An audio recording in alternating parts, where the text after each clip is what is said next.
Crossroads feature this month is a very special book by a very special man, Dr. David Jeremiah. Millions of people have benefited biblically, matured spiritually under his ministry, and he has taken to pen perhaps that topic that we all have the common denominator. We got a phobia, fear of some kind.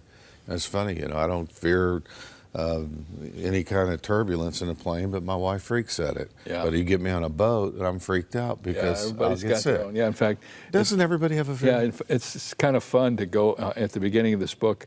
I listed some of the famous people in the world and what they were afraid of, and some of these people. I mean, it's incredible what they're afraid of. All these phobias, and if we're all honest, we've all faced fear at one time or another. To say I've never been afraid is not to say that. I have a wonderful little story about a little boy getting ready to go to bed at night, and he said to his mother, "Mommy, can I sleep with you tonight?" And she says, "No, I have to sleep with your daddy." And he got real quiet, and he said, "The big sissy." So a lot of us are big sissies about something, aren't we? It's really true. Yeah. This is the fear of mental breakdown, mental depression. Yeah. I mean, we are in a society today that is just so much hitting us. Right. And help Christians that I know the claim to fame of Scientology is that they get everybody off every kind of medication in the world, and we can see the draw of that with Hollywood celebrities, Right. with all the attention. But there are times we need a good doctor and appropriate medication without having to feel like we're failing God. Right.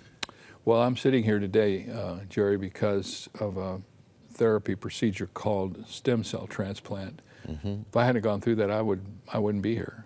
God allowed that to happen in my life, and through the medical expertise of some people at Scripps Clinic, I was healed of this disease.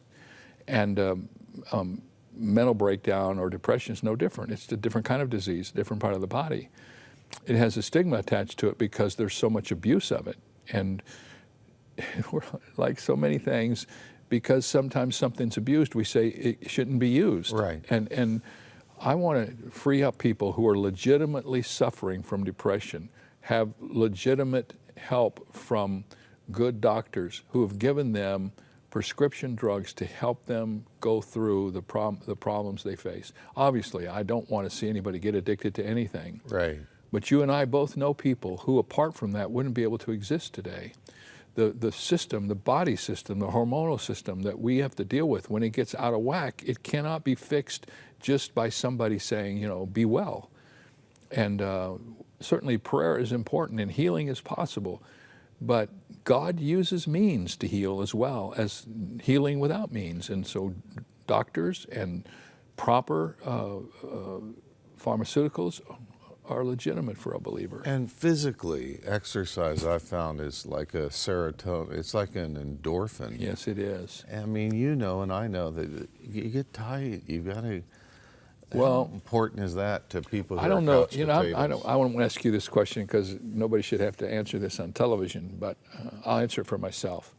I don't know if I've ever been depressed or not, but I think I've come close a couple times.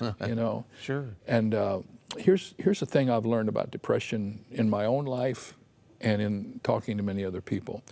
And there is a rhythm to it, and it goes like this. It's kind of nautical in its expression. The height of the wave determines the depth of the valley. When you're in leadership, as I am and as you are, oftentimes you experience this. And I always tell my wife, if we have a high and holy Sunday, honey, look out! We're going to hit it today. It's almost like when you go up like this and you experience a mountaintop experience, there's a valley in between every mountain. And that valley can be really tough if you're not aware of it. Sometimes just being aware that that rhythm exists can help. And it's not only that. Sometimes the valley, as Spurgeon used to say, was as John the Baptist, it would announce to him that God has something great coming. So once you understand the rhythm of depression in your life or discouragement in your life, it helps you a lot to deal with it. And I just don't, I try not to get too up when I'm high and too down when I'm low, because I realize that puts you in jeopardy. This is such timeless advice from one of North America's greatest preachers, Dr. David Jeremiah. It's in the book, What Are You Afraid Of? A special offer this month at Crossroads. Now remember, the ministries of Crossroads go globally. They're dependent upon your financial support, and one of the best investments we can make is for your gift to send you this book.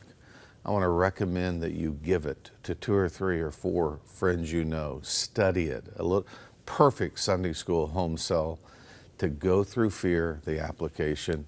Dr. Jeremiah is going to continue to help us unpack the truth of God's strength in the midst of any phobia we face. Stay with us.